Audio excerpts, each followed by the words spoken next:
স্বাস্থ্য নিয়ে প্রতিশ্রুতি নতুন না, আগেও শোনা গেছে, কিন্তু বাস্তবে মানুষ এখনও হাসপাতালের বারান্দায় শুয়ে থাকে, চিকিৎসা খরচে নিঃস্ব হয়।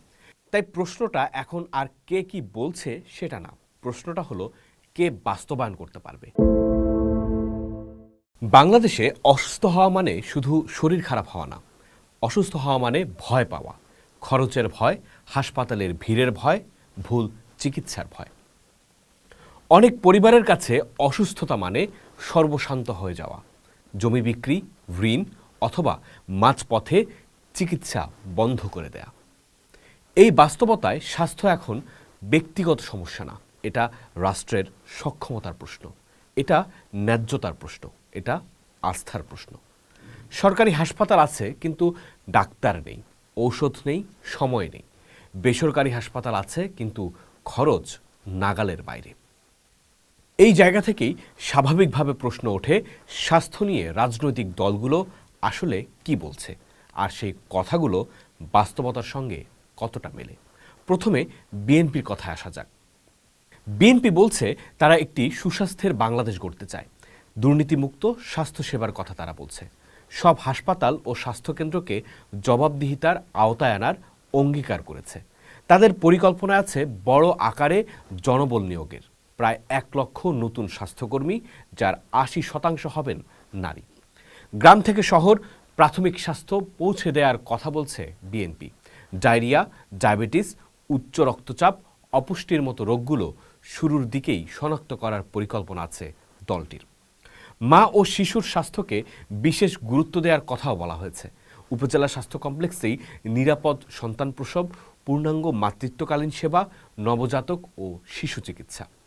প্রাণঘাতী ও ব্যয়বহুল রোগের ক্ষেত্রে পাবলিক প্রাইভেট পার্টনারশিপের মাধ্যমে স্বল্প খরচে বিশেষায়িত হাসপাতালের প্রতিশ্রুতি দিয়েছে বিএনপি। ঔষধ ও ভ্যাকসিন সরবরাহের ক্ষেত্রেও বড় কথা বলা হয়েছে।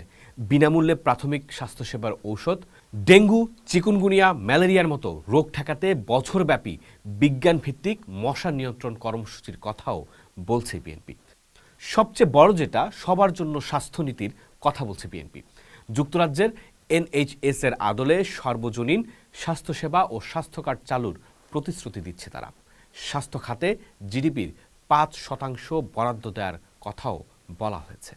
শুনতে আশাব্যঞ্জক, কিন্তু প্রশ্নটা থেকেই যায়, এত বড় অবকাঠামো চালাতে যে প্রশাসনিক সক্ষমতা ও অর্থনৈতিক শৃঙ্খলা দরকার, তা কিভাবে তৈরি হবে? এবার এনসিপির কথায় আসা যাক। এনসিপির স্বাস্থ্য ভাবনায় প্রযুক্তি ও কাঠামোর বিষয়টা বেশি স্পষ্ট।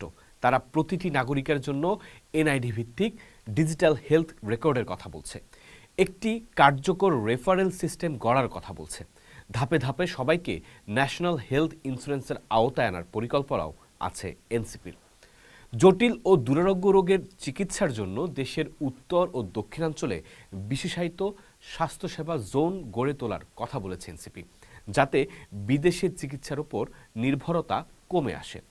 জরুরি সেবার ক্ষেত্রেও তাদের পরিকল্পনা বিস্তারিত। জিপিএস ট্র্যাকড জাতীয় ambulance, pre hospital emergency system, প্রতিটি জেলা হাসপাতালে আইসিইউ ও সিসিইউ, আধুনিক ইমার্জেন্সি ডিপার্টমেন্ট।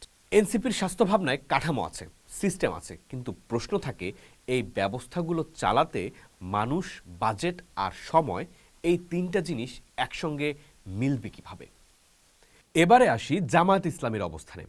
জামায়াত স্বাস্থ্যকে একটি কল্যাণমূলক অধিকার হিসেবে তুলে ধরেছে। গরিব ও অসহায় জনগোষ্ঠীর জন্য পর্যায়ক্রমে বিনামূল্যে উন্নত চিকিৎসার প্রতিশ্রুতি দিয়েছে।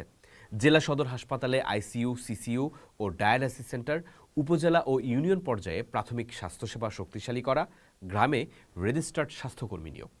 জামায়াতের স্বাস্থ্য খাতে সুশাসনের বিষয়টাকে বেশ জোর দিয়ে বলেছে। হাসপাতালের আয় ব্যয়ের হিসাব প্রকাশ, কমিশন বাণিজ্য বন্ধ, অপ্রয়োজনীয় পরীক্ষা নিরীক্ষা রোধ, ইজিপি চালুসহ এরকম অনেকগুলো বিষয় আছে তাদের প্রতিশ্রুতিতে।